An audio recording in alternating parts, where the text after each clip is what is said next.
when I was younger, we went to this beautiful place called New Zealand.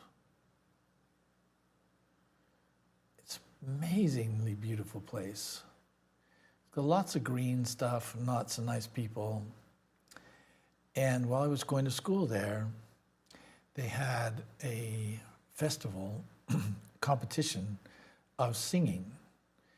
All the different dormitories had their own choir and also created their own little smaller quartet or something. And so we were competing against the other dorms. I was in the day school dorm because I didn't live on campus or in the dorms, but for all the people that came in every day and went to school that lived in the environs of the school, then we were called day students. So I had this really beautiful experience where I had a father who was very musical. And he actually was a member of the Tabernacle Choir for 15 years. So a year after I was born, he joined, and so most of my upbringing, Sunday morning, Dad was gone. But he also learned a lot and was a very good singer and learned how to conduct choirs. So he conducted choirs at church. Boy, this makes me sad even talking about it because my dad's not here anymore, and I'm just thinking back at this. So we had this competition between the dorms, and I wanted to be a part of the quartet. And when I was younger, like starting about age 8 or 9, I started singing in the choir. And I could belt out the songs like a soprano, like the big ladies could. And I learned how to read music because I learned how to play the piano. And I sang in the choir for many, many years. Even as a young boy with my voice changing, I started singing tenor. And then when we got to New Zealand, I was about at this time I was about 15 or 16, and my voice turned to a bass voice. And it was still kind of crackly and weird. Maybe that was the problem. But anyway, I wanted to be in this quartet. So we sat down and decided which song we were going to sing, and I was playing the piano. And I wanted to sing in the quartet. And someone, I don't remember who, I still don't know who it was, told me they didn't like my voice. And they didn't want me to be in the quartet. That maybe I could accompany them. Maybe.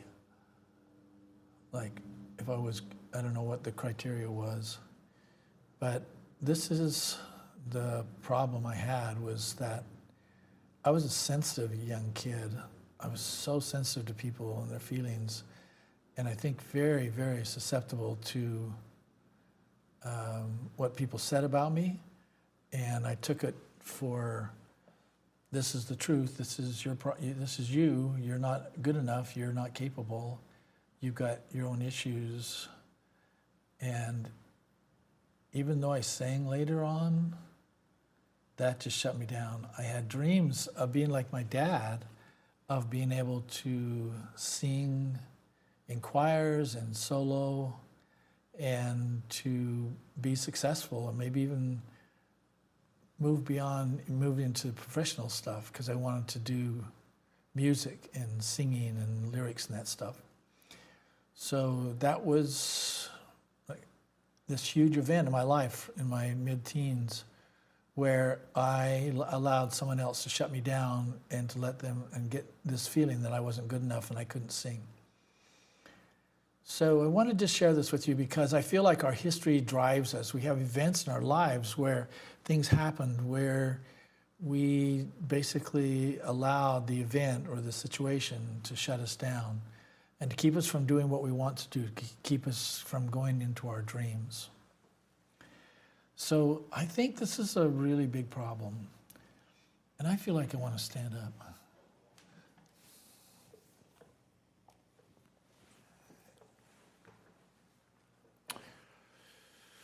So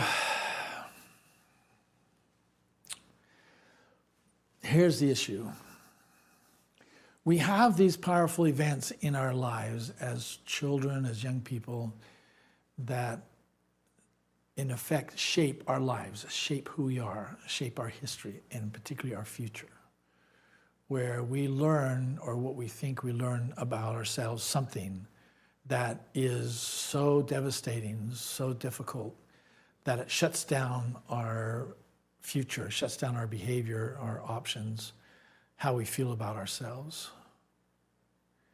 And I feel like this is a very, very powerful and pervasive activity where people say things to us or do things to us that make us feel a certain way, that makes us feel like, okay, this is all we are. This is all we can do. This is who we are. And that's it. There's no more.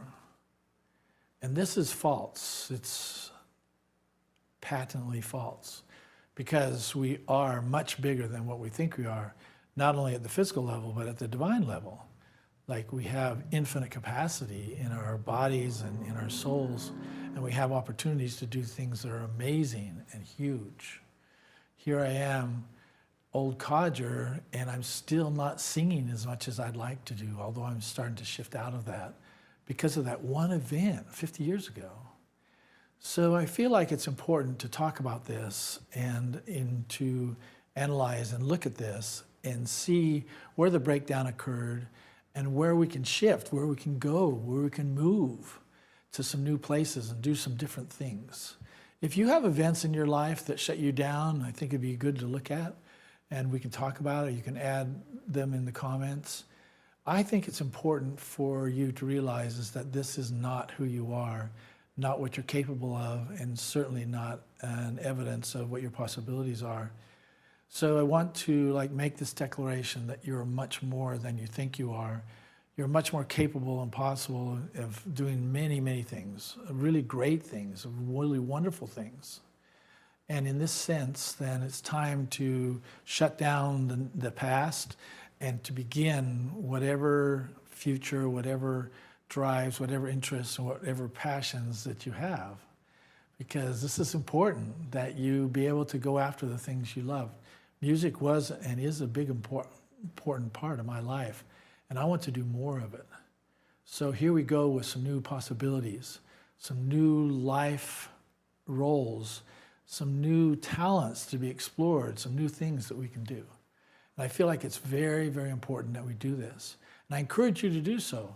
I want to just open this up today as a possibility for every one of us, that we can learn and develop ourselves in new ways, in new possibilities, and to try and be the best and the biggest we can be. So there's my encouragement. My love goes to you. I love you, and I want you to be the best you can possibly be, not just in this sphere, but in the spheres to come. Thank you.